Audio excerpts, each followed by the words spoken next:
想打造型格暗黑風屋企？冇問題，好似呢個宏心樓326尺單位咁。原本老土嘅黃色牆身，變成一入門口就見到超型嘅灰黑色木紋特色牆，入面仲收埋咗2間房嘅暗門，再將全屋牆身油白，鋪翻灰木紋地磚，令到成個空間更加簡潔大氣。另一面電視牆同玄關櫃都用咗同一色調設計，中間仲有白色雲石紋點綴，一直連住白色牆身同窗台，做到延伸空間嘅效果，同時亦都減少咗深色櫃體帶嚟嘅壓迫感。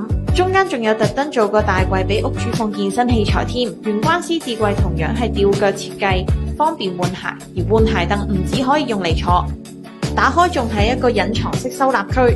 睡房做一個 L 型書台，加埋白色雲石紋背板同吊櫃底嘅燈帶補光，坐呢個位做嘢都夠晒光嘛。另外都有配合業主需求做咗唔同價格嘅收納設計，更加整齊一目了然。另一間房都沿用同一設計，電腦台上面嘅櫃底加咗燈帶。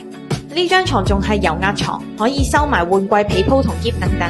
廚房就巧妙咁用咗吊櫃、地櫃同不鏽鋼金屬背板，遮住原本嘅牆身，令到成個感覺更加簡潔有力，而且油污都更加容易清潔打理。